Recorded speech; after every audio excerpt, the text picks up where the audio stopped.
সামাজিক যোগাযোগ মাধ্যমে প্রায় দাবি করা হয় ইসরায়েল শেষ হয়ে যাচ্ছে, দেশটি ভেঙে পড়ছে। কিন্তু বাস্তবতা কি সত্যি এতটা সহজ? উত্তর হলো না, অন্তত এখনই নয়। ইসরায়েল এখনো মধ্যপ্রাচ্যের অন্যতম শক্তিশালী অর্থনীতি। দেশটির জিডিপি $700 বিলিয়ন বেশি। মাত্র 1 কোটি জনসংখ্যার 22,000 বর্গ কিলোমিটার আয়তনের এই দেশ অর্থনৈতিকভাবে বেশ ধনী।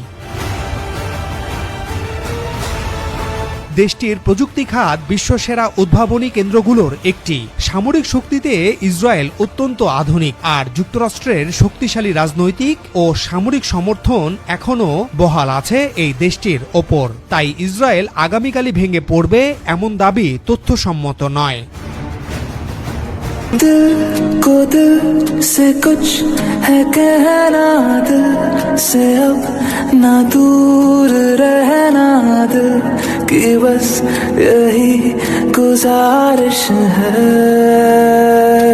धड़कनों की सुन ले बातें जो लबों से कह न पाते, दिल की बस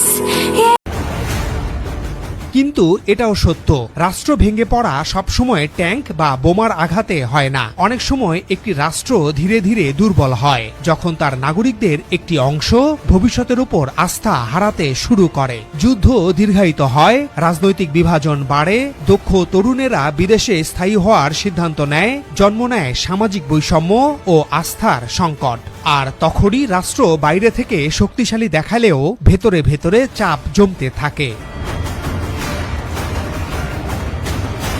সুতরাং আজকের বড় প্রশ্ন ইসরায়েল ভেঙে পড়ছে কিনা এটি নয়, বরং প্রশ্ন হলো যে রাষ্ট্রটি পৃথিবীর সব ইহুদির নিরাপদ আশ্রয় হওয়ার প্রতিশ্রুতি দিয়েছিল, সেই রাষ্ট্র কি ধীরে ধীরে নিজের নাগরিকদের বিশ্বাস হারাতে শুরু করেছে? এই প্রশ্নের উত্তরই নির্ধারণ করবে ইসরায়েলের আগামী কয়েক দশকের ভবিষ্যৎ। এদিকে ভারত সহ বিভিন্ন অঞ্চলে বসবাসরত দরিদ্র ইহুদিদের ইসরায়েলে আনা হচ্ছে, দেওয়া হচ্ছে নাগরিকত্ব। এর ফলে কিছু জনসংখ্যা যোগ হচ্ছে, অর্থাৎ ইসরায়েল আজই ধসে পড়ছে না, কিন্তু একটা ধীর নিঃশব্দ ক্ষয়ের ভেতর দিয়ে যাচ্ছে।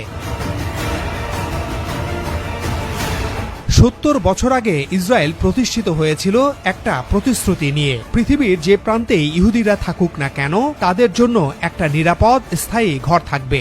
আজ 7 দশক পর সেই ঘর থেকেই বেরিয়ে যাওয়ার লাইন প্রতি বছর লম্বা হচ্ছে। যুদ্ধ, রাজনীতি, অর্থনীতি আর বিশ্বাসের সংকট, এই 4টা সুতো মিলেই বুনছে একটা জটিল অস্বস্তিকর বাস্তবতা। আর ইতিহাস বলে, একটা জাতির ভবিষ্যৎ ঠিক হয় তার তরুণ প্রজন্ম কোন দিকে হাঁটে তা দেখেই। আজ ইসরায়েলের তরুণ প্রজন্মের একটা বড় অংশ হাঁটছে বিমানবন্দরের দিকে।